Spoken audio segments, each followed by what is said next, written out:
And of course, this woke nonsense they always do, where they try to manipulate people. And this is the most way they do it. Is what they will do is they'll only tell you the bits and pieces that they want you to know, and then they will hide the facts that they don't want you to know. So that because if you knew all the right information, if you knew the whole facts, you would never come to the conclusion that the Democrats want you to come to. In this case, it's big, mean ICE agents taking these poor migrants and locking them up in cages. And so they go on with farms and migrants and mean ICE agents. And then what they're ignoring is how all these activists that showed up, they started attacking these ICE agents. And they were using like Mexican flag poles to try to smash the tires and hit the cars. You had them throwing rocks at the vehicles.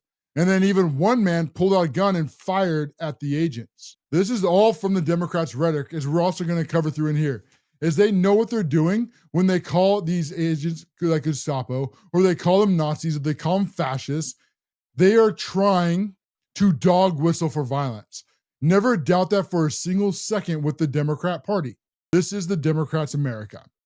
This is who they're trying to protect. They're not trying to protect these poor, innocent dreamers. See, that is the lie from the left.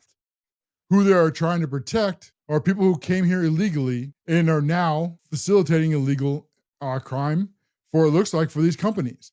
And I hope they start holding these companies too responsible. I hope they find out how many hours they're making them work and how much of anything they're being paid. And I hope these people get arrested, and I hope they get prosecuted. But the connections just continue to even get worse for the Democrat Party. Newsom donor cannabis farm. This is one where they were all arrested and where the activists attacked ICE agents under a federal investigation for child labor violations.